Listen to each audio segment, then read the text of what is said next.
개신교회, 개혁교회가 이렇게 갈리어서 지금 현재 상황으로 오게 되는 그런 변화의 시기가 그때 있었습니다. 오늘은 그것을 기념하는 506주년 종교개혁 기념 감사 주일입니다. 이게 왜 감사할 일인가? 그 당시 유럽 상황이 굉장히 안 좋았다 그래요. 중세기에 일단 이 신앙을 이야기해 본다면, 여러분, 신앙은 우리가 그냥 예수 믿는다 하는 정도가 아니라 우리 인생이 더 이렇게 채워가고 나이가 들어갈수록 신앙은 우리 삶에 굉장히 중요하고 거의 전부가 또 다 되어 갑니다.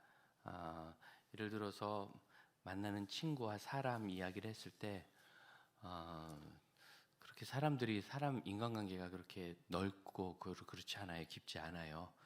여러분, 가까이 있는 가족들도 그렇게 자주 못 만납니다. 저도 제 동생이 하나 있는데 1년에 한 번이나 만나나 두 번 만나나 뭐 이 정도예요. 점차. 하지만 교회 공동체는 일주일에 몇 번씩 또 만나고, 또 만나서 서로를 진실로 걱정하고 위로하고 또 잘된 일을 축하하고 기도해주고 함께하고, 그래서 가족 이상의 참된 그 하나됨 공동체가 교회 안에 있습니다. 또 우리가 믿는 것은 어떻습니까? 우리가 믿는 것 때문에 일정을 조절하기도 하고, 때때로는 참 우리 삶의 중요한 그런 위치를 차지하는 직업을 믿는 것 때문에 바꾸기도 하고, 또 계획을 바꾸기도 하고, 심지어 결혼할 때는 그 상대 배우자가 어떤 영혼과 영생과 내세에 대해서 관심이 있는 사람인가, 아니면 모든 관심이 현실 세계에만 있는가, 그런 사람은 신앙에 대해서 전혀 마음을 열려고 하지 않는 케이스가 많습니다. 그것이 사실인지 아닌지 마음을 열고 탐구해 보지 않는 거죠. 현실이 전부다라는 전제를 두고 있으면 내세에 대해서 별로 고민을 안 하게 되고, 자기 영혼에 대해서도 고민을 안 하게 돼요. 굉장히 슬픈 일이고, 그래서 많은 것들이 신앙 때문에 변화되기 때문에, 사실은 그 좋은 신앙과 좋은 성경 말씀에 합당 어떤 가르침, 그리고 믿음의 고백, 그리고 사역 활동, 나눔, 이런 것이 삶에 있다는 것은 어떤 병이 낫는다거나, 아니면 참 괜찮은 직장을 갖는다거나, 남들이 다 부러워할 만한 배우자를 얻는 것 이상으로 우리의 삶에 결정적인 영향을 끼칩니다. 그래서 이 신앙과 관련된 부분이 잘못되면, 이제 우리가 코로나가 일어났던 팬데믹 첫 해에 2020년도에 그 신천지 이단에서 얼마나 많은 사람들이 그 삶이 피폐해져 가고 있는지 보지 않았습니까? 예. 그런 이단들이 너무 많아요. 너무 많고, 또 그런 어떤 종교적 이단 외에 미신 같은 거 어떻습니까? 토속신앙, 무당을 의지하고 굿 의지하고 하는 사람들은 그 삶이 늘 그 무당의 그 농간에 놀아나요. 뭐 가스라이팅도 그런 가스라이팅이 없죠. 그래서 우리가 가스라이팅이 얼마나 위대한지, 여자를 남자로 만드는 역사가 있다는 것을 요새 우리가 보고, 제가 볼 때마다 이거 붙잡고 우리 저기 장용희 집사님,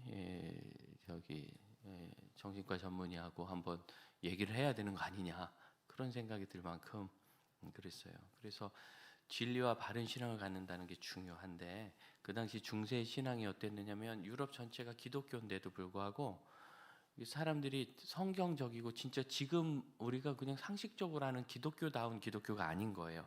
이거는 교황을 수괴로 해서 수많은 세계 성직자 그룹이 평민을 약탈하고, 그리고 겁박하고 조종하는 초대형 이단과 뭐 다를 것이 없었습니다.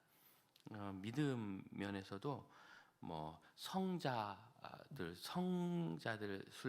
신뢰하는 것, 왜 저기 우크라이나 전쟁 때 이렇게 세인트 제블린이라고 우리가 웬 여자 여신인 같은 사람이 이렇게 막 제블린 들고 있고, 이런 게, 이게 왜 그러냐면 그 사람들은 수호성인이라는 게 있어요. 그래서 개인에게도 수호성인, 나는 뭐 미가엘이 수호성이냐, 뭐 또 뭐 디모데 성자가 수호성이냐, 이런 것도 있고, 직업별로 또 수호성인이 있어요. 간호사들의 수호성인, 의사들의 수호성인, 그런 식으로 이걸 캐톨릭이 그냥 준 거예요. 그렇게 하라고. 그 당시의 신앙이 무속 신앙하고 막 섞인 거죠. 우리로 얘기하면 동네에서 잡신 뭐 저기 용왕 뒷동네 신령님 성황당 이런 거 하는 거하고 기독교적인 그 용어들을 막 섞어 가지고 이 사사 시대에 하나님과 바알 우상을 겸하여 섬긴 것과 뭐 전혀 다르지 않은 심각한 그런 일들이 교회 공인아에 있었고, 성물이라는 거, 성스러운 유물이라는 거, 성유물. 그래서 성유물 중에서 제일 이제 원탑은 뭐냐면 예수님이 머리에 썼던 가시관이라는 거예요. 그게 남아있을 리가 없지. 그게 성유물 될 줄 알았나, 벌써 폐기했겠죠. 그런데 이게 그거라고 한 사기. 그래서 유럽 전체에서 예수님의 가시관 조각이라고 하는 것을 다 모으면 수레로 몇 개 분량이 됐다, 이런 다 가짜인 거죠. 예수님 입었다는 성의, 뭐 레이더스 같은 영화 보면 막 성배 찾아다니고 법궤 찾아다니고 그런 거 있잖아요. 이런 것들이 우리가 보면 그냥 성경의 모티브로 만들었다 보다 싶은데, 그 당시 중세까지 그게 그들의 역사였어요. 그런 걸 숭배하고 찾고, 특히 이제 성자로 시복한다고 하는데, 성자로 이렇게 임명한 사람 있잖아요. 임명이냐 그거 뭐냐, 시복한다고 하는데, 성자로 이렇게 인정된 사람은 죽고 나면 그분의 뼈를 가지고 있으면 그렇게 좋다 그래가지고 보호받는다. 그래서 성자의 몸은 한 곳에 그 뼈가 모여 있는 데가 없었어요. 두개골부터 뭐 어디까지 막 다 나눠 갖는 거예요. 다 나눠서 여기저기 가고, 지금도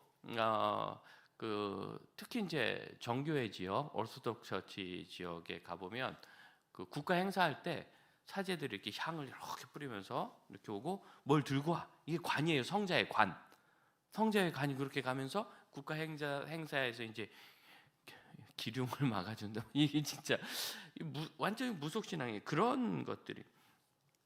성지순례가 이스라엘 예루살렘 이런 성경적 지형을 이렇게 탐험하고 이렇게 답사하는 게 아니라, 뭐 저기 야고보가 어디 죽은 무덤이 스페인 어디에 있다, 거기도 성지가 되는 거예요. 그래서 그런 데 갔다 오면 내 죄가 몇 년씩 이렇게 감해져요. 예. 그러니까 돈이 좀 있어야 죄를 막 감하겠죠. 그래서 종교학자 루터를 후원했던 프리드리 같은 경우에도 그 사람도 성유물 컬렉터였는데, 그 사람이 모은 컬렉션한 성유물의 효과를 합하면 약 1400년어치의 죄를 용서할 수 있었다 그래요. 이런 말도 안 되는 게 그냥 교회 가르침이었어요. 근데 그렇게 가르쳐도 말을 못하는 큰 이유가, 우리는 몰라요. 맞는지 틀린지. 교황이 그렇게 했다면 뭐 하는 거지 뭐. 지금 이슬람과 같아요. 이슬람의 꾸란은 그것이 우리처럼 성경처럼 있는 경전이 아닙니다. 그들도 읽기는 읽어요. 근데 그들은 뭐라고 하냐면, 꾸란은 번역하는 것이 아니고 그냥 이해하는 것이다. 그래서 꾸란의 해석권은 이슬람의 사제들, 이맘에게만 있어요. 여러분은 꾸란을 읽어도 해석할 수 없어요. 그냥 읽는 것 자체가 어떤 종교적인 행위인 거죠. 예. 그 동남아의 불교 지역에 가면 뭐 이렇게 돌리는 게 있어요. 이렇게 돌리는 거. 뭐냐면 이렇게 불경이 거기 적혀 있대. 근데 그걸 한 번 다 읽으면 그게 덕이 돼요. 그래서 뭐 1000번을 읽으면 무슨 변화가 일어나는데, 이렇게 돌리면 돌아갈 때마다 한 번을 읽는 셈이라는 거예요. 그래서 막 돌리는 장난감 같은 게 있어요. 애들이 엥 하고 돌리는 건데, 그래서 막 몇십만 번 돌리는 거죠. 예, 좋은 일이 있으려고. 그런 것과 다름이 없는 일. 그럼 교회에서 예배는 어떻게 드리냐? 성경을 평신도도 읽지 못해요. 히브리어, 헬라어, 원어와 라틴어로만 돼, 이태리어로만 돼 있는 거예요. 고전 이태리어로만. 성경은 뭐냐고? 그럼 설교도 라틴어로 해요. 그럼 회중들은 아무것도 모르는 거죠. 성경 자체를 몰라요. 그러니까 쉽게 얘기해서 막 거짓말을 하고 다른 것을 가르쳐도 아무도 모르는 거죠. 이렇게 해서 문제가 되고, 교황권의 세속화가 일어나서 로마가 망한 것이 이제 서로마가 11세기에 망하면서 이제 10세기 말에 망하면서 그냥 다 끝나는 거거든요. 그런데 그 전에 동로마가 망하던 5, 6세기경부터 로마의 쇠퇴가 일어나기 시작했어요. 거대 제국이 그대로 누가 쳐들어와서 망한 게 아니라, 물론 동로마는 이제 그 비잔틴 제국, 그 동로마는 이슬람들이 이렇게 들어와 가지고 지금 이제 터키죠, 터키. 오스만 제국이 그들을 비잔틴을 명망시키고 동로마가 끝났는데, 서로마는 그냥 끝났어요. 그래서 동로마는 땅을 다 오스만에게 뺏겨서 이제 오스만 투르크가 된 거고, 서로마는 그냥 망하면서 각 지역별로 있었던 이제 제후들이 자기 영지를 갖고 영주 노릇을 시작했습니다. 그러니까 작은 지역의 한 왕이라고 볼 수 있죠. 소왕, 영주들. 그래서 영주들이 영지를 가지고 그것을 농민들에게 농사를 짓게 하고 소장료를 받았는데 어마어마했어요. 일단은 기본은 절반, 좀 잘 봐주면 40%, 많이 받으면 80%까지 뺏어갔어요. 그러니 너무 살기가 어려웠죠. 그래서 그 당시에 농민들을 농노, 농지에 매이고 영지에 매이고 노예라고 불렀던 겁니다. 그런데 교황도 하나의 영주였어요. 그래서 로마와 이탈리는 교황의 영지였습니다. 그러니까 이태리 지역에서 이제 세금을 다 걷어가는 거예요. 그러면서 나도 영주니까 방어를 해야 되잖아요. 그래서 그걸로 용병을 고용해가지고 교황을 위한 용병, 로마를 위한 용병이 있었고, 또 거기서 끝나지 않습니다. 이제 그 교황이, 내가 그래도 교황인데 내 때 큰 거만 하나 짓고 싶은 거라. 그래서 큰 걸 지으면 그 돈이 너무 많이 드니까 세금이나 헌금으로 감당이 안 돼요. 그래서 성직자 지위를 팔기 시작했어요. 성직자가 이게 이제 국가 공무원이니까, 왜냐면 교황 밑에 있어가지고 공무원이 되니까 괜찮거든요. 그래서 성직자 지위를 팔고 성직매매, 그리고 이제 그 유명한 그 면죄부, 죄를 용서해 준다는 그 표, 티켓을 팔기 시작해서 루터 때 아주 극에 달했어요. 아주 요 면죄부 팔이를 잘하는 성직자가 루터가 사는 동네까지 와가지고 뭐라고 얘기했느냐면, 여러분이 이 면죄부를 사고 헌금을 해야 그 연옥에 있는 여러분의 조상들이 좋은 데로 가는데, 여러분 그렇게 돈을 아껴가지고 말이야 그 연옥에서 계속 고생하면 되겠는가? 여러분이 이 헌금함에 넣는 동전이 땡그랑하고 떨어지는 그 순간 그가 연옥에서 천국으로 조금 더 가까이 옮겨갑니다. 이렇게, 그러니까 그런 감성팔이를 잘해가지고 그것이 사실인지 아닌지 모르는 문제 이렇게 됐죠. 심지어 가톨릭의 사제들, 성직자들은 결혼을 안 하잖아요. 공식적으로 결혼을 안 하니까 사식적으로 결혼을 해. 그래서 사적인 결혼. 루터 당시의 교황은 부인이 여러 명이었어요. 하나도 아니고. 그 사실혼 관계에 있는 여자들. 그리고 사생아 중에 한 명이 7살짜리인데 걔를 추기경으로 임명했어요. 그러니까 이렇게 썩을 수가 없는 거예요. 여러분, 만약 그런 시대에 우리가 산다면 우리가 지금처럼 이 신앙과 기독교 믿는 교회 공동체 이런 것의 기쁨을 누릴 수 있겠어요? 그 시대에 산다면. 그 시대에 살면은 내가 애를 써도 구원 받을지 안 받을지를 모르는 거예요. 못 받을지. 구원 받는다는 확신을 가질 수도 없고 만족이 안 되는 거죠. 하지만 이 종교개혁을 통하여 믿음이 참되게 회복되므로 우리가 바로 믿고 구원받고 믿음의 사람으로 살 수 있게 된 겁니다.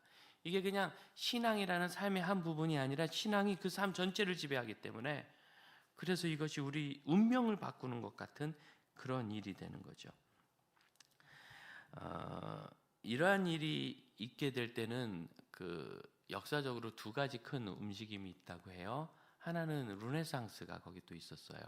인문주의 부흥운동이라는 게 동로마가 망하면서 동로마에 있는 그 굉장히 귀한 그 고대로부터 내려온 지혜와 지식들이 서로마 쪽으로 옮겨가고, 그러면서 그 오스만 제국이 그쪽에서 꽉 자리를 잡으니까 서쪽에 있는 곳에서 어떤 이런 그 각성 같은 것이 일어나기 시작했고, 그러면서 아드폰테스가 이제 원천으로 돌아가자 그런 뜻이에요. 폰테스는 샘 같은 원천을 말하거든요.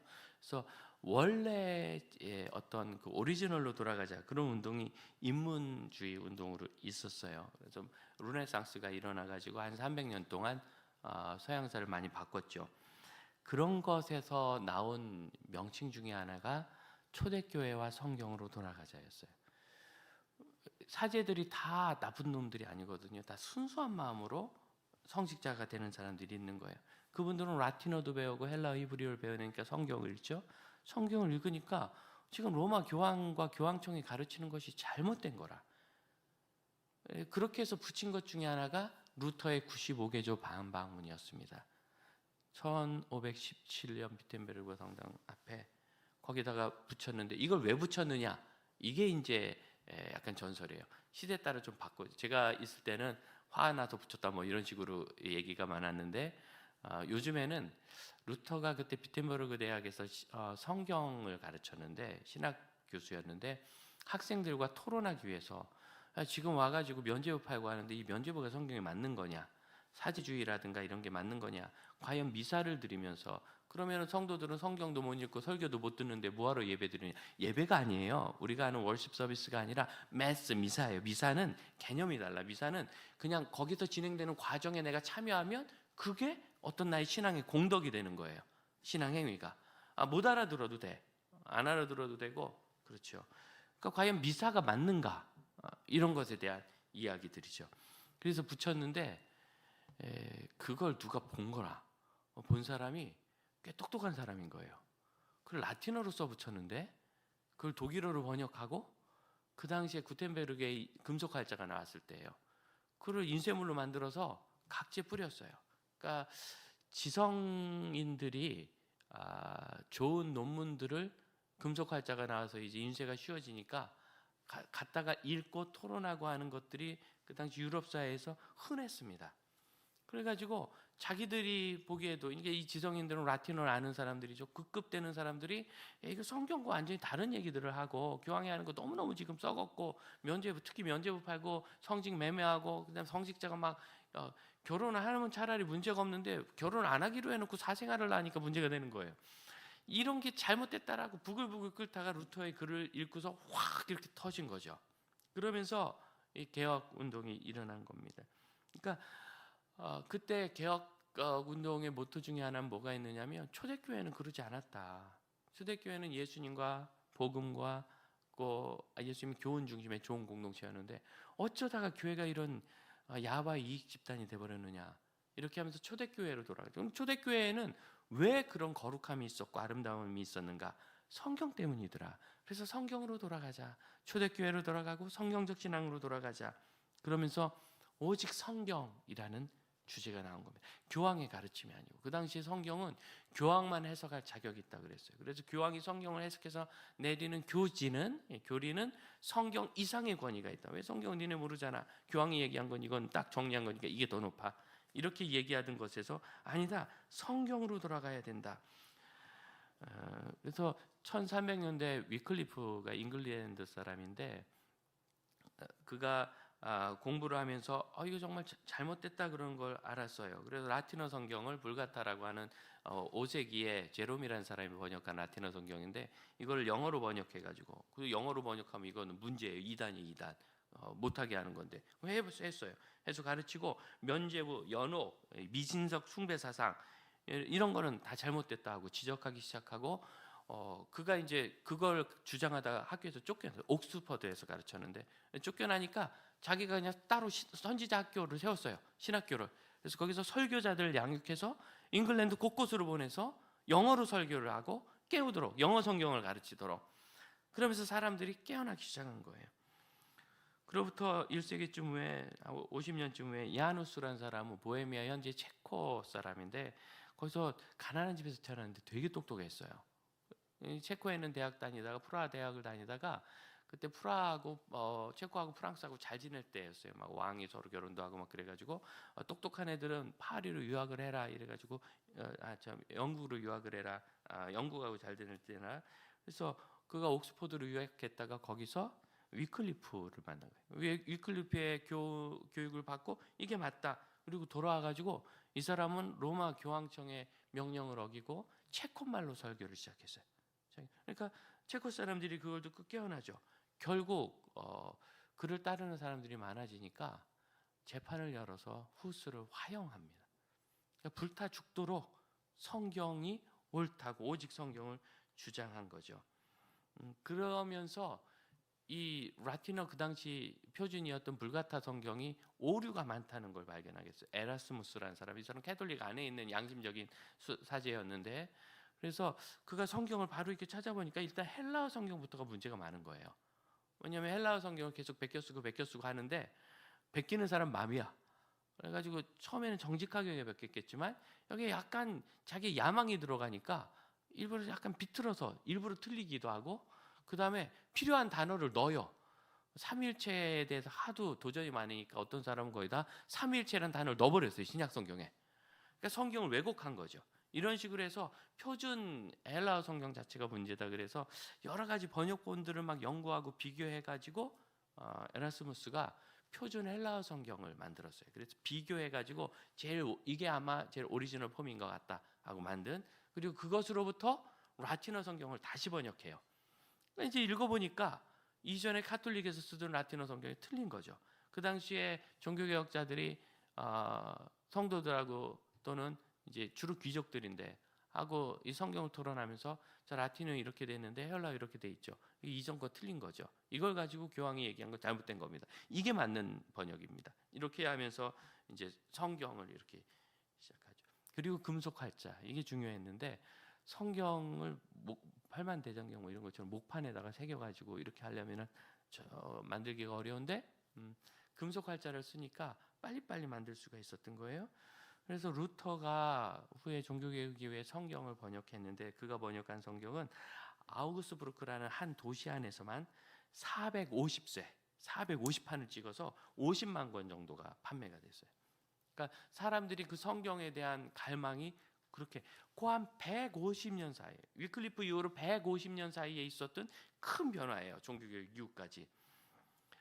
그렇게 해서 결국 성경을 읽은 사람들이 교회가 가지고 있는 잘못된 이념으로부터 벗어나고 자유로워하는 것, 이게 종교개혁입니다. 그래서 종교개혁은 결국 성경을 읽으면서 생긴 거고, 성경을 읽으면서 생긴 큰 변화가 루터에게 있었습니다. 루터는 아버지가 수완이 좋은 사람이었어요. 광부였는데 어떻게 재주를 부렸는지 광산을 소유하는 데까지 갔다 그래요. 그러면서 자기 아들 루터가 똑똑한 걸 보고 너는 법학을 배워라. 우리가 그냥 보통 평민인데 네가 공부를 해가지고 신분도 좀 올리고 집안도 일으켜라. 그래서 이제 법대에 보냈는데, 루터는 어려서부터 늘 경건한 사람이었어요. 자기 영혼에 대한 관심이 있었어요. 그리고 어쨌든 그는 가톨릭 교육을 배우면서 죄의 문제에 대해서 심각하게 고민하기 시작했어요. 아무리 생각해도 자기는 죄가 많은데 가서 이 고해성사를 하라 그러죠. 신부 앞에서 고해성사라면 신부가 거기에 대해서 권면을 하고 야단도 치고 벌도 좀 내리고 주기도문 500번 쓰세요 막 이런 거 시키고, 그러면 이제 그런 거 하고 뭐 이웃에게 이렇게 선을 베푸세요 이런 식으로 해서 이제 그런데 고해성사를 돌아 나오다 또 죄를 짓잖아. 그럼 도로 다시 가야 돼. 고해성사. 왜냐하면 고해성사하고 돌아 나오다 죄 지었는데 확 죽으면 지옥 가니까. 그래서 항상 이 죄에 대한 두려움이 루터가 많아가지고 그런 사람이었는데, 전설에 의하면 자기 친구가 벼락 맞아 죽은 적도 있다 그러고, 루터가 집에 가다가 갑자기 막 하늘에 깜깜해지고 벼락이 막 친 거예요, 번개가. 그래서 바짝 엎드려가지고 아이고 저를 좀 살려주세요. 저를 살려주시면 제가 수도사가 될게요. 이렇게 얘기해요. 가서 성경 연구하고 기도하는. 근데 그때 기도를 하나님이나 예수님께 한 게 아니라 성 안나여 저를 살려주소서 그랬어요. 성 안나가 누구냐면 마리아의 엄마래요. 예수님의 외할머니죠. 그런데 성 안나는 광부들의 수호성인이었답니다. 그러니까 자기가 어려서부터 자기 집안의 수호성인은 광부니까 안난 거죠. 자기가 들은 대로 성 안나여 살려주세요. 어쨌든 벼락이 이렇게 때렸는데 미스한 건지 몰라도 루터는 살았어요. 그리고 그 길로 아버지 뜻을 꺾고 아주 엄격한 수도원에 들어갑니다. 거기서 늘 고민하는 거예요. 어떻게 하면 내 죄의 문제를 해결할 수 있을까? 그래서 수도원에 가서 공부하고 기도하고 늘 그러면은 죄로부터 멀어질 줄 알았는데, 여러분 그런 거 있죠. 이렇게 요새 제가 여러분이 다 이뻐 보여서 어느 날 보니까 내가 눈이 좀 흐려져서 그런 거더라고. 자세히 안 보여. 그래서 돋보기를 이렇게 그는 쓰는 건 막 여드름 이런 거 다 보이고 그래요. 너무 잘 보이는 거죠. 그러니까 내가 경건 생활에 힘쓸수록 나에게는 작은 문제들까지도 심각해 보이기 시작. 그래서 어떠하지 못할 때 그 수도에 좀 문제가 있어서 거기에 대한 해답을 들으려고 로마의 대표로 가게 됐어요. 대표단으로. 로마 가서 교황을 만나고 교황에게 이 이야기에 대해서 들으면 내가 죄의 문제에 대해서 어떤 길을 찾을 것이라. 그리고 무릎으로 막 계단을 기어 올라갔다 그래요. 이 계단은 어떤 그 예수님이 재판받던 그런 돌 뭐 그런 거라 그러는데 막 무릎으로 기어 올라가면서 그 끝까지 다 올라가면 이제는 내가 공덕을 쌓아가지고 죄가 사해진다. 딱 일어서는 그 순간 이제 주님이 내 죄를 씻으셨을 거야 하는 생각보다 이러고 또 죄 질 텐데 이런 생각이 더 많이 오는 거죠. 이게 무슨 소용이 있나. 그리고 제일 심각한 거, 로마가 거룩한 성도인 줄 알았더니 거기는 사제들이 많으니까 죄를 엄청 많이 지는 거예요, 이 사람들이. 아니 교황부터 부인이 여러 데다가 막 난리니까 뭐가 되겠어요. 그 당시에 종교 회의를 보면은요, 얼마나 썩었느냐면 종교 회의가 열리는 지역에 매춘부들이 먼저 와서 천막을 쳤다 그래요. 집었고. 그리고 매춘을 하는 거예요, 사제들이. 이런 끔찍한 일들이 일어나니까 루터는 오히려 절망만 하고 돌아왔죠. 하도 이 친구가 방황하니까 그 수도원장이 그랬대요. 그러면 성경을 좀 연구하고 학생들에게 성경 가르치는 일을 좀 해보게. 그래서 신학 박사학위를 받고 비텐베르그 대학에서 교수가 되어서 성경을 가르치는데 여러 권을 가르쳤는데 루터가 제일 그래도 애정을 갖고 가르쳤던 것이 시편과 신약에서는 로마서였어요.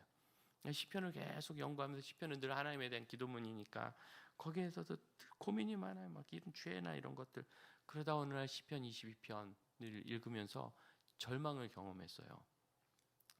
무슨 절망이냐면 시편 22편은 대표적인 메시아십니다. 그래서 첫 시작이 이렇게 돼요. 하나님 어찌하여 나를 버리시나이까. 이거 누가 한 얘기죠? 예수님께서 십자가에서 하신 거. 그리고 다윗의 시라고 되어 있는데 그들이 나의 겉옷을 나누며 속옷을 제비 뽑나이다. 예수님 십자가에서 죽으실 때 겉옷 나눠 갖고 속옷은 통으로 돼 있고 작은 거니까 제비 뽑아서 한 명이 가져갔거든요. 다윗은 겉옷을 뺏겨 가지고 누가 제비 뽑고만 속옷 제비 그런 경험이 없어요. 그런데 그런 시가 있는 거예요.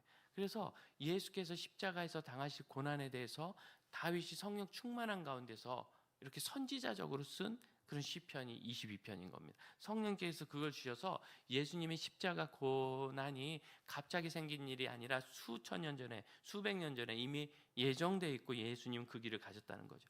근데 그 시를 읽으면서 이제 루터는 신학자니까 이게 예수님이 고난에 대한 것이라는 거 알잖아요. 너무 힘든 거라. 막 예수님이 너 때문에 내가 이렇게 심각하게 죽었잖아라고 막 야단을 치는 것 같은 거예요. 괴로워가지고 끙끙거리다가 갑자기 마음에 이런 생각이 들었어요. 그런데 이런 심각한 죄 때문에 왜 예수님이 죽으셨대? 사랑이죠, 사랑. 루터는 그때까지 사랑의 하나님을 전혀 만나지 못했어요. 공의와 심판의 하나님만 만나서 내 죄에 대해서 불을 켜고 야단을 치면 너 이제 죄 짓고 죽기만 해봐라 지옥이다 이러고 계신 하나님만 본 거라. 그러다가 그런 심각한 죄를 해결하기 위해서 그 아들 예수님이 죽으셨다는 것에서 이 어마어마한 하나님의 완전한 공의로우심은 동시에 완전한 사랑이다라는 이 진리를 깨닫게 된 거예요. 비로소 그는 사랑의 하나님을 처음 만난 거죠. 시편을 연구하다. 그리고 나니까 그 다음에 보이는 것이 로마서 1장 16절 17절입니다. 내가 이 복음을 부끄러워하지 아니하니 믿는 모든 자에게 구원을 주신 하나님의 능력이라. 복음에는 하나님의 의가 나타나서 믿음으로 믿음에 이르게 하나니 기록된 바 하박국서에 기록된 대로 오직 의인은 믿음으로 말미암아 살리라. 그래서 우리의 죄를 보석을 해가지고 막 무릎으로 기어다니는 고행이나 뭐 성유물을 사고 돈을 넣고 이런 것이 아니라 오직 믿음으로 예수께서 내 죄를 용서하셨다는 그 사실이 나에게 전가. 그래서 믿으니까 예수님의 의가 나에게 왔다. 의롭게 됐다. 믿음으로 의롭다. 이신칭이라고 한자어로 이렇게 말하는 이신칭의의 그 발견을 그때 한 거예요. 그래서 비로소 그가 자유를 얻고 죄 책임으로부터 벗어나고 하나님의 자녀라는 것을 깨닫게 되자 갑자기 삶이 코페르니쿠스적으로 전환된 겁니다. 이전엔 죄와 징벌 중심의 생활에서 이제는 구원과 의와 하나님의 사랑 중심의 삶으로 바뀐 거예요. 용기가 막 생긴 거죠. 그런 가운데서 생각지도 않게 자기가 그냥 붙인 것이 전 유럽에 퍼지면서 그게 다 퍼지고 심각해지는데 한 2, 3년 걸렸는데요. 처음에는 로마 교황청에서 별스럽지 않다고 생각했대. 뭔 젊은 놈이 하나 썼는데 시간 지나면 지도 정신 차릴 거야. 이러고 말았는데 그렇지 않은 거예요. 왜? 그 95개조 방방문만 있는 게 아니라 유럽 전체가 하나님의 말씀을 읽기 시작했죠. 각 나라 말로 독일어, 뭐 영어, 불어, 또 체코, 네덜란드 모든 언어로 성경이 번역되기 시작. 막 번역되니까 사람들이 읽고 깨어나잖아요. 감당이 안 되는 거죠. 그래서 이제 루터에 대한 공격이 시작되고 루터가 결국 보름수라는 곳에서 그때는요 종교인들이 그 사제들이 이 공무원이기 때문에 재판을 의회에서 했어요. 의회에서 불러놓고 루터 이게 당신 주장 맞느냐, 이걸 철회하겠느냐 물어봤을 때 루터가 제 주장 맞습니다. 철회할지 말지 하루만 생각해 볼게요. 그리고 정회를 했어요. 그리고 밤새 고민을 하고 그랬대요. 아무리 봐도 자기 양심상 아까 말씀드렸듯이 루터는 하나님을 본질적으로 경외하는 사람이었기 때문에 거절할 수 없어서 그 다음날 저는 성경적인 관점에서 제 주장을 뒤집을 만한 분명한 내용이 나오지 않고 성경이 제 주장을 뒷받침하는 한에서는 제 주장을 철회할 수 없습니다. 그리고 이제 그때 유명한 말이죠. 주여 제가 여기 섰나이다. 삶과 죽음 사이에 있습니다. 저를 도우소서. 근데 그때 루터를 아끼던 사람들이 그 자리에서 루터가 잡히지 않도록 이렇게 힘을 썼고 그래서 이제 그들의 압력 때문에 루터에게 약간의 시간을 준 거예요. 도망갈 시간. 이제 이 시간 끝나면 잠들어 가는 거라. 그 사이에 루터를 아끼던 프리드리 제후가 영주 중에 하나인데 영주 중에 7명을 그 선임 영주라고 그래서 선제후라고 선제후들은 황제를 선택할 수 있는 투표권이 있는 그런 특별한 사람들인데 이제 힘이 세죠. 그가 루터를 납치해가지고 살려줬어요. 성에 가두고 이제 그 성 안에서 신약 성경을 독일어로 번역했다. 뭐 이제 역사가 있는 건데 루터가 결국 그 죄의 심각함으로부터 자유를 얻은 것은 성경을 읽었기 때문이고 이신칭이 믿음으로 구원을 얻는다라는 사실을 안 것도 성경을 읽었기 때문입니다. 성경은 뭐라고 이야기하느냐면 15절 보세요. 15절. 또 어려서부터 성경을 알았나니 같이 읽어볼까요?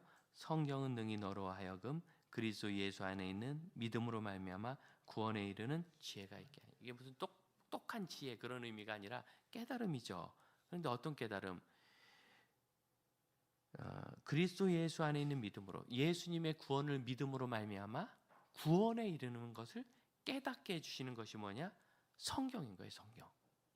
그러니까 권사님이라는데 저 아무래도 구원 못 받은 것 같아요. 막 다른 교회 권사님인데 왜 그러세요? 그랬더니 옛날엔 구원 받은 내가 딸이라고 확신했는데 요새는 제가 도대체 예배드리는 것도 좋지가 않고 설교 시간에 졸고 헌금도 막 자꾸 빼먹고 봉사도 안 하려고 그러고 또 가족들에게 화도 많이 나고 이래가지고 제가 어떻게 구원받을까 모르겠어요. 이렇게 얘기해요. 그러니까 이분의 구원의 기준은 뭐냐면 내가 막 좀 거룩하게 괜찮게 살고 기분이 좋아야 돼. 기분이 화가 안 나야 돼. 가족들한테 니네 엄마 화나게 하지 마. 그리고 화가 안 나야 되고 뭐 내가 좋은 마음을 가져야 되고 선한 일을 해.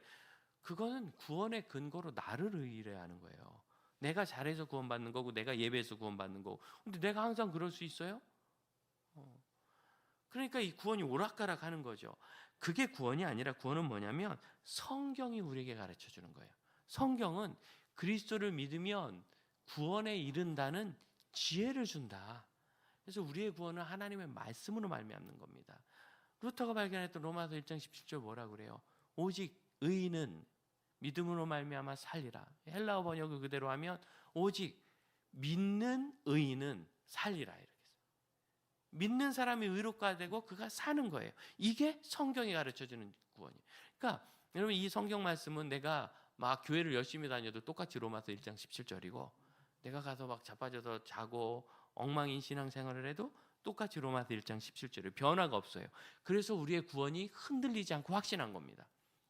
내가 요새는 정말 하나님의 자녀답지 못해. 그럴 수 있어요. 하지만 성경 보니까 믿음으로 말미암아 구원에 이른다. 그렇지. 내가 딴 건 몰라도 예수님이 내 죄를 위해서 죽으시고 내가 그걸 믿어서 죄 사함 받고 구원받는 것은 믿지. 그럼 그 믿음이 너를 구원에 이르게 하는 거예요. 그래서 구원의 근거가 성경이란 겁니다. 행위가 아니고. 그러면 이거는 굉장히 중요한 거예요. 우리가 하나님의 자녀고 흔들림 없는 구원받은 사람이라는 이 명확한 사실만이 이 세상의 많은 방황과 흔들림에서 우리를 지켜줍니다. 또한 루터보다 한 20, 30년 후에 칼빈이라는 사람이 태어나서 그도 아주 천재였는데 그가 27살에 쓴 책이 그 유명한 기독교 강요예요. 이 기독교 강요라는 이 한자어는 뭐냐면 기독교 종교에 있는 어떤 핵심 교리, 그 내용, 조직 뭐 이런 의미입니다. 소개.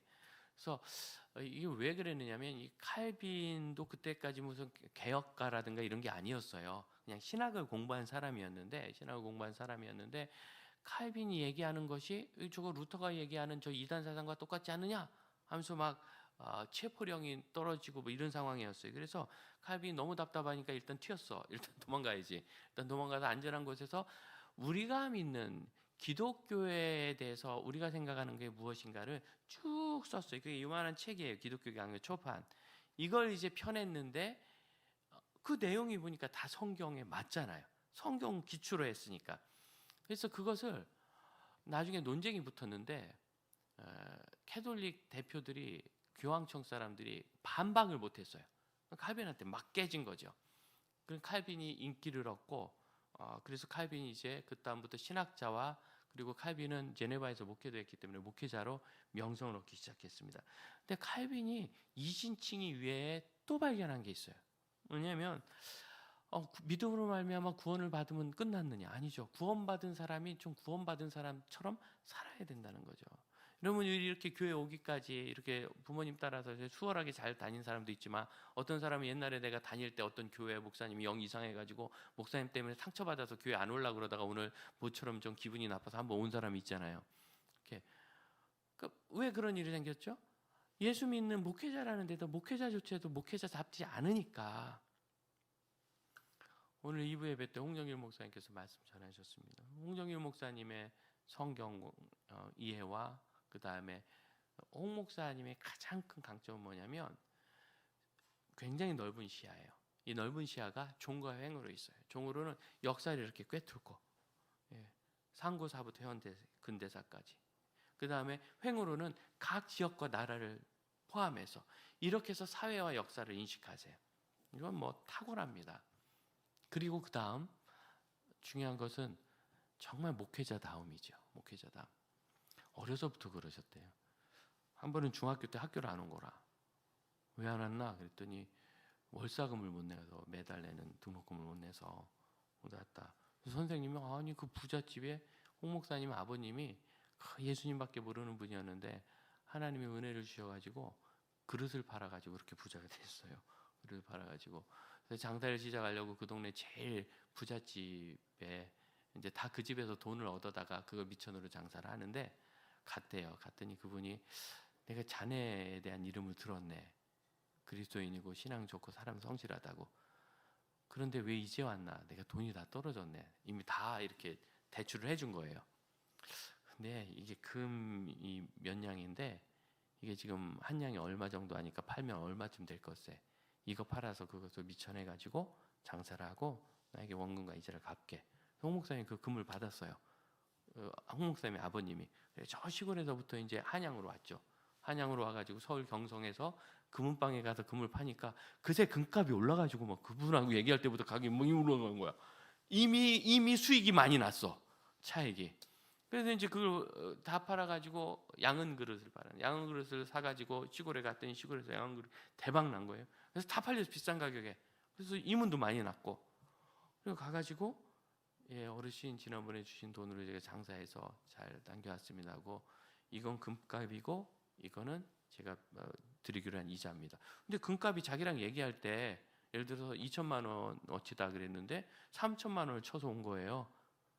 그리고 뭔가 어르신 말씀하신 대로 제가 2천만 원인 줄 알고 갔는데 올라가 보니까 금값이 올라가지고 3천만 원이 됐습니다. 그래서 원금이 3천만 원이었습니다.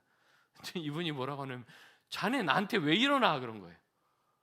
아니 2천만 원에 가져가기로 한 거니까 2천만 원에 대한 이자와 원금만 줘도 되는데 왜 그걸 3천만 원으로 뻥튀기 하냐 말이죠. 그때 그 아버님이 어르신 저는 교회 다닙니다. 하나님이 정직하라고 하셨습니다. 이건 제게 아니라 어르신 겁니다. 그래서 그 다음부터는 그 집안에 있는 돈을 다 줬대요. 그분에게. 너 장사하는데 다 쓰라고. 그래서 거부가 된 거예요. 그런데 그런 부잣집 아들이 등록 경험 없어서 학교가 못 왔다니까 선생님이 기별을 넣어가지고 아니 왜 아들 그 귀한 아들 많아서 그런가, 그 구남매였거든요. 많아서 그런가 왜 학교를 안 보내나. 집안이 깜짝 놀란 거죠. 자취생을 알아보니까 그날 아침에 월사금을 받아가지고 학교로 가는데 자기 친구가 쭈그리 앉아있더래. 너 여기서 뭐하냐 그랬더니 오늘까지 월사금 내야 되는데 내가 돈이 없어서 학교 못 간다. 야 이거 줄게, 네가 이거 갖다 내라 이렇게 해주고 자기는 학교 안 간 거야. 자식은 이런 인물은 어려서부터 감당을 할 수가 없어요. 이런 사람은 목회자 다움. 여러분 이 목회자다움을 목회자에게 하면 목회자다움이고 성도에게 얘기하면 성도다움입니다. 우리가 그동안 상처 입었다고 하는 어느 교회 어느 목사님은 교회답지 못하고 목회자답지 못한 것일 수 있어요. 저에게는 그런 게 없겠습니까? 고인은 아니더라도 제가 사람이 부족해서 그런 일이 있을 수 있죠.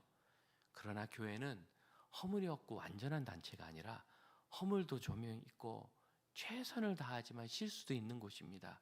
그래서 실수투성이인 내가 있어도 큰 문제가 없는 거예요. 이것이 실수도 없고 완벽한 사람만 모여 있다면 나 같은 사람이 거기 감으로 그 공동체의 완벽성이 깨지지 않겠습니까? 우리는 완벽하게 돼 있는 곳에 내가 그냥 얹혀서 이렇게 가는 것이 아니라 서로 부족하고 사도 바울이 얘기한 대로 그리스도 예수 안에서 지어져 가느니라 완성이 되어가는 과정 속에서 건물 지을 때 보세요. 일단 나가서 이 앞에 보세요. 저 앞에 건물 짓는 거 먼지 나고 소음 나고 시끄럽고 못생기고 그게 지어져 가는 거예요. 그러나 어느 날 그게 완성이 되면 거기에 예수의 완성된 형체가 나오는 겁니다. 그러니 저는 목사대로 여러분 성도대로 목회자다움과 성도다움을 추구할 수 있기를 바랍니다. 그 성도다움 목회자다움 이것을 칼빈은 성화라고 그랬어요. 멋있는 그림 성화 말고 거룩하게 변화됨. 루터가 이신칭의를 얘기했다면 칼빈은 거기에다가 더해서 그리스도인답게 사는 것에 대한, 대표적으로는 마태복음에 있는 산상수훈, 주 너의 하나님을 사랑하고 이웃을 사랑하되 내 몸과 같이 사랑하고, 내 몸과 같이 사랑하니까 용서하고 이뺨 저뺨만 돌려대고 필요한 거 있으면 공급하고 검으로 일어나지 말고 신약의 가르침처럼 예수님의 복음서의 가르침과 그로 말미암은 사도 바울의 가르침과 성경의 모든 가르침 그리고 구약에 있는 것까지라도 하나님의 뜻에 온당한 것을 지켜나가는 일이 중요하다. 그래서 종교개혁의 두 번째는 우리 예수 믿는 사람들이 성경대로 살아가는 거예요. 성경대로. 그 이야기를 성경은 뭐라고 얘기합니까? 15절입니다. 어려서부터 성경을 알았는데 성경은 능히 너로 하여금 그리스도 예수 안에 있는 믿음으로 말미암아 구원에 이르는 지혜가 있게 하냐. 구원에 이르는 지혜죠.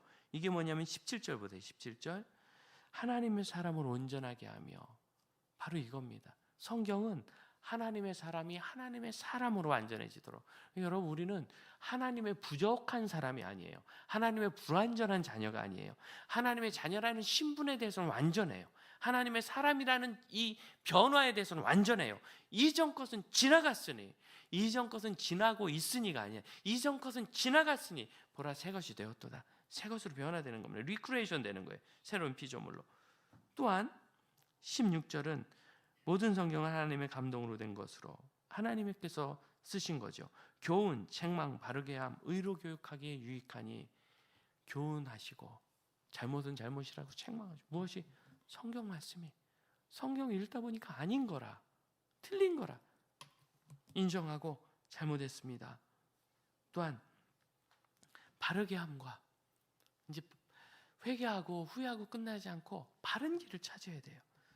하나님의 의, 올바른 것으로 교육하여, 그렇게 하면 어떻게 됩니까? 17절 하반절 모든 선한 일을 행할 능력을 갖추게 함이라. 이게 헬라어는 뭐냐면 모든 선한 일에 대하여 완전함을 갖게 될 것이다. 모든 선한 일에 대해서 완전함, 완전이라는 단어가 여기 있어요. 그러니까 두 가지 완전인데, 첫째는 이신칭의로 말미암아 하나님의 사람으로 구원받은 완전이요, 두 번째는 이 성경 말씀을 따름으로 말미암아 하나님 닮고 예수님 닮은 삶이 이루어지는 완성이에요. 이 완전함. 이 완전함은 우리의 능력으로 되는 게 아니라 성령님께서, 그래서 진리의 성령이 오시면 내가 너에게 가르친 모든 것을 생각나게 하실 것이요, 진리의 성령께서 우리 안에 이 말씀을 깨닫게 하시고 말씀을 따르고 싶게 하시고 적용하게 하시고. 14절 뭐라고 얘기해요? 13절에 보면 거짓된 것이 많은 세상, 속기도 하고 속이기도 하고. 14절 그러나 너는 그런 것에 속지 말고 배우고 확신한 일에 거하라. 하나님의 말씀, 성경적 진리에 거하라. 이 거하다는 단어, 메노라는 단어는 집 짓고 산다는 뜻이에요. 거주한다. 집 안에 살듯이 어디에? 하나님의 말씀과 기독교 바른 진리 안에 살라. 여러분, 하나님의 말씀과 바른 진리 안에 거주하시기를 바랍니다. 우리에게 필요한 건 뭐냐면 한 번 받는 은혜나 감동, 이거 아니에요. 그건 부족해요. 그건 지나면 싱그루처럼 사라져요. 우리가 많이 경험했잖아요. 지난 여름 수련회 때 뭘 주님과 함께 세상을 정복하러 나갈 것 같더니 왜 여기 이러고 있어? 그런 감동은 사실 맞아요. 은혜 받았고 정말 너무 좋고. 하지만 그 감정은 지나가는 겁니다. 세상은 감정 이후로 사는 거예요. 대표적으로 결혼이 그렇죠. 결혼은 골인이 아니라 스타트입니다. 결혼에 골인했다는 표현은 진짜 멍청한 소리입니다. 이제 결혼해서 진짜 인생이 시작되는 거지. 예. 화성 남자와 금성 여자가 만나가지고 지구별의 싸움을 일으키는 게 결혼이. 그 속에서 그리스도인다운 삶 만들어가는 것, 새롭게 시작하는 것. 그러려면 머물러야 돼요. 화날 때 분노하지 말라는 말씀 속에, 정죄하고 싶을 때, 흉보고 싶을 때, 다른 사람이 티가 보인다면 네 눈엔 이미 기둥이 박힌 거다, 들보가. 이 말씀이 내 안에 떠올라야 돼. 떠올라서 그 말씀이 나를 변화시키고 죄를 버리게 하고 의를 따르게 해야 돼. 말씀을 읽어보니까 그렇지 않은 거예요. 말씀을 읽어보니까 한 분이 꽤 큰 돈을 선교를 위해 쓰겠다고 그래서 넉넉지 않은 걸 아는데 왜 이러십니까? 굳이 이렇게 안 하셔도 우리 교회가 선교 잘합니다. 그랬더니 하나님 말씀에 이렇게 말씀하시던데요. 그분이 시키지도 않은 일에 하나님 말씀 읽고 이 말씀이 이렇게 말씀하시는구나 깨닫고 자기 삶을 변화해서 헌신해 나가는 거죠. 바른 길을 따르는, 바른 길을. 내가 지금 가는 길이 틀리다면 그것을 버리고 돌아가는 겁니다. 그게 매너, 거주하는 거예요. 사랑하는 형제자매 여러분, 하나님의 말씀이 주시는 나의 완전한 변화, 하나님의 자녀라는 신분의 변화와 존재의 변화를 믿으시기 바랍니다. 또한 그와 함께 하나님께서 우리를 거룩하게 이르기까지 인도하시는 것도 믿으시기를 바랍니다. 그게 하나님 말씀이에요. 그래서 오직 말씀, 성경을 통해 보니까 구원은 오직 믿음으로 받는 것이요, 구원은 우리 공로가 아니고 오직 하나님의 은혜로 주신 것이라. 그래서 오직 성경, 오직 믿음, 오직 은혜라는 이 종교개혁의 세계 모토가 완성이 된 겁니다. 그리고 그것은 이 시대에도 우리에게 동일합니다. 그건 우리에게 이미 있는 거예요. 그러려면 어떻게? 성경 안에 거주해야 되죠. 그래서 우리 교회가 종교개혁에 대해서 갖는 표지는 그렇습니다. 첫 종교개혁의 도전, 그 당시에 중세기의 성도들은 이렇게 말했습니다. 초대교회 신앙으로 돌아가자. 초대교회 신앙. 종교개혁이라는 것을 교회를 때려 부수는 게 아니에요. 우리의 믿음이 초대교회에 나와지는 거, 성경 중심의 신앙. 그러려면 각 사람이, 목사하고 성도하고 상관없이 각 사람이 그 삶을 성경으로 돌이켜야 돼요. 성경의 사람으로. 그래서 우리 교회는 초대교회 신앙으로, 그리고 성경을 한번 읽고 끝나는 게 아니라 거기 머물러야 되기 때문에 늘 성경의 사람으로. 이것이 우리 교회 종교개혁 기념주일의 소망입니다. 같이 해볼까요? 초대교회 신앙으로, 늘 성경의 사람으로. 다시 한번 합시다. 초대교회 신앙으로, 늘 성경의 사람으로. 우리 함께 기도합시다.